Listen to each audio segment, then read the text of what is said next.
Good afternoon, ladies and gentlemen. My name is Esau from Pentecostal Church. Okay, today we're briefly having a sharing from the book of 1 Kings, chapter number 19, verse 14. We find Elijah declaring a word after a season of famine for 3.5 years. He declares a word and prophesies that there is an abundance of rain. So we realize, first of all, that Elijah is a man of faith. Elijah is a man who moves in the realm, or let me rather say, in the dimension of faith. Elijah understood his identity, even as the Bible says in the book of James 5, that Elijah was a man like us, but he prayed earnestly unto God that it may not rain for 3.5 years, and it helped him. So we realize that when one moves in the dimension of faith, when one moves in the realm of faith, we begin to move according to what we prophesy or what we say. The Bible says, without faith it is impossible to please God. For he who comes to God must believe that he is, and is the reward of them that diligently seek him. So for us to trade with God, one man of God once said that we trade with God through faith.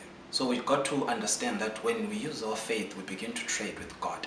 So for us to receive certain things in the realms that are held captive in the realms of the Spirit, we need to use faith, we need to develop faith. So even as we do our case study from the book of 1 Kings, we realize that Elijah had to rebuild the altar that was broken. So when we want to experience a season of an abundance of rain, we should rebuild our altars, and we should be persistent in prayer.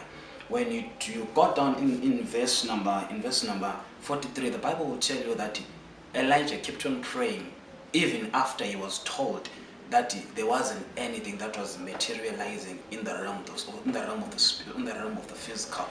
But what Elijah understood is that as he was declaring that word, in the realms of the spirit, things were changing.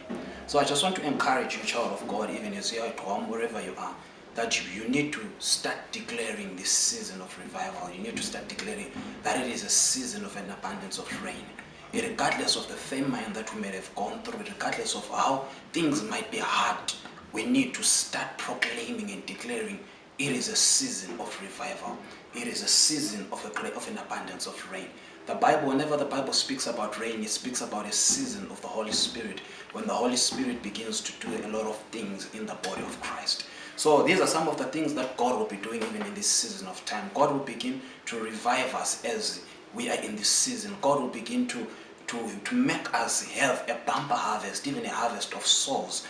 Our ideas that we have, our visions, our goals that we have as young people, God will begin to give us the ability, the grace, and the strength to fulfill those things. So what we need to do, let us rebuild our altars. Let us be persistent in prayer. Let us keep on believing God, and let us proclaim and declare that it is a season of revival. Things might be hard. I know the economy of Zimbabwe might be very bad, but we need to declare that with God all things are possible. He is faithful. The one who began a good work in our lives, he is still faithful. The Bible says the Lord will perfect everything that concerns us. So let us have this assurance, let us have this confidence that God is in charge, God is still in control. Let us speak and proclaim we are victorious, we are more than conquerors. We will make it. The devil may like it or not, we will make it. So wherever you are, I just want you to pray to God, prophesy upon your life, declare certain words upon your life. Declare you are the head, not the tail. You are above, not below. You are the first, not the last. You are blessed. Wherever you do, you will be successful because God is with you. Thank you. Have a good day. Hallelujah.